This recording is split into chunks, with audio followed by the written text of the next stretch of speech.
Welcome back to Red Cedar Radar. I'm here with the We Got It podcast, Jonah and Abby, back again at the Breslin. We just watched the conclusion of Michigan State's matchup against San Jose State.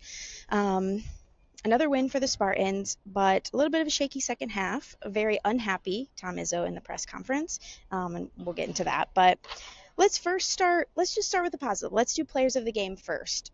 My player of the game, although didn't lead in points and usually doesn't lead in points, is Jeremy Fears Jr. I mentioned this in the last podcast, and I hope that I'm mentioning this all year long. He has filled the leadership role the way that it was meant to be filled and the way that he's been working towards for the past couple years. I feel like he's a much more mature version of himself, and was able to put the team on his back and be the guy that made some tough shots or necessary shots in the second half to kind of secure that win completely up until the end of the game. A very good game from him, leadership side and shooting. Some of those threes don't usually go for him, so I was happy about kind of things overall for him. Yeah, I think one of the performances that would stand out to me is Carson Cooper. Had a career high 15 points. Could have been 17 points. You're right. Sorry. Could have been a lot more. He was 5 for 10 from the free throw line. So let some easy points at the line. But even just in these 3 games so far, he's just been a pretty consistent presence for Michigan State. It's not super flashy. He's not making a ton of like highlight plays per se.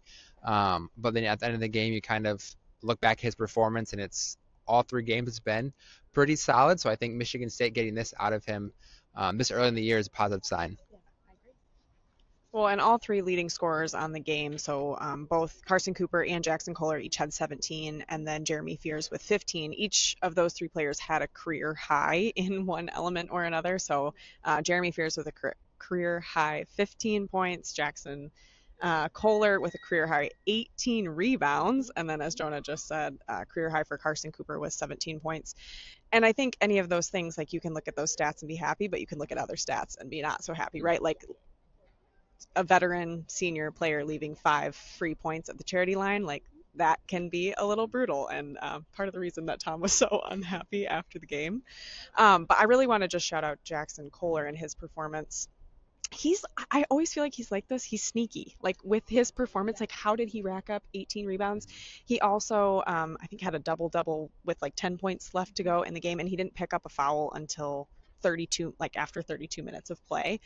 So I think that's part of why he was so quiet, is that like he just was doing his job and getting it done. And those are the kind of performances that we need to see from the Spartan veterans, just like you talked about with Jeremy. Like a lot of times his performance isn't super flashy, but it's what the team needs. And then just another player that I constantly, like my eyes gravitate towards whenever he's on the court is true freshman Jordan Scott. He just comes in with so much energy. He subbed in, and it's like his head is on a swivel when he's on defense. His hands are up. Like he is energetic for every moment he's in the game. And I think that kind of non-stat line performance just adds so much to the Spartans when they're on the court. I feel like what both of you guys said about Kohler and Cooper is the not flashy aspect that you brought up. Like they're just there grinding under the basket as they should be grinding under the basket. So I was pleased with that as well. Like I said, very slow in the second half, and I think something that speaks to that, like numbers wise, is the play of Kerr Tang. So he didn't start.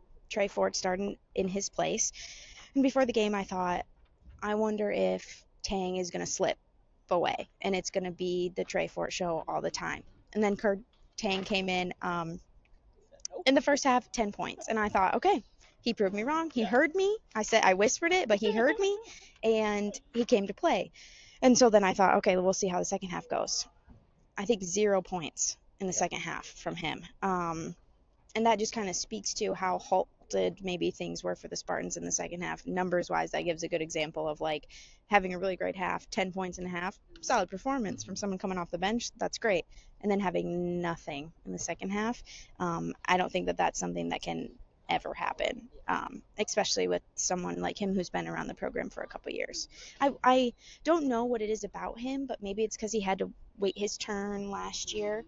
But I want him to do those 10-point halves, both halves, and have big games. Maybe he's on the cusp of that, and this was just the start of it, and the second half was weird for everyone, but that's my maybe something to watch for going forward. I want his play to improve overall. I think for me, just the defensive performance was, especially like the second half, but even in that first half, even though San Jose State only scored 23 points, um, there was probably 6 or 7 three-point attempts that were wide open at all time to shoot, and they just didn't fall. Um, and it was something going back to the Arkansas game.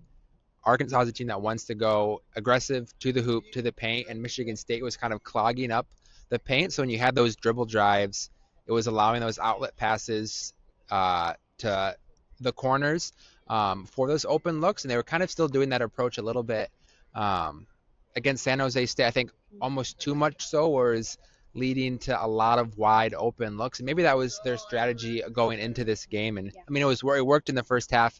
San Jose State was 1 for 13 from 3. But I think just overall, and Tom Izzo talked about it in his post-game presser too, just especially his leaders coming out in that second half, just not with that defensive intensity or effort that he wants to see from those senior leaders. And the reality of the situation is they have to travel to New York this weekend, face a top 10 Kentucky team, who's going to punish you if you are not bringing your best defensive performance. Because they can score 100 points against top teams if you're not prepared defensively.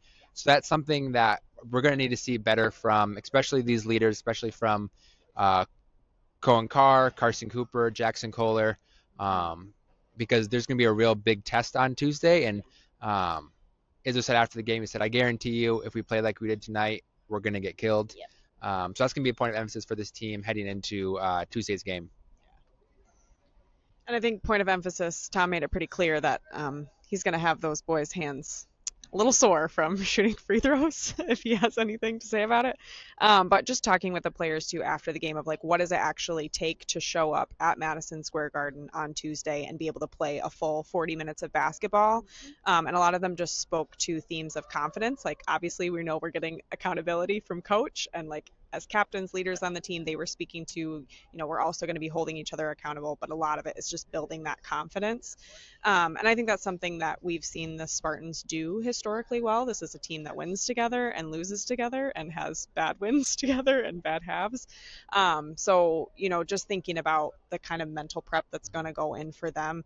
And I think, like you said, you're going to get punished, not even if you just play like you did tonight, but if you are not mentally locked in for every single moment against Kentucky. And I think the guys are capable of it. I mean, they showed how locked in they could be against Arkansas.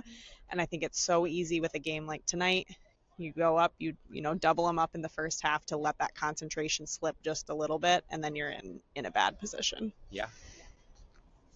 Yep. No, I'm good. I feel like we've covered quite a bit. And I think you should definitely check out the articles that we'll be posting on Spartans Illustrated, which will have a lot more information from our time in the locker room and our long time with Izzo in the press conference.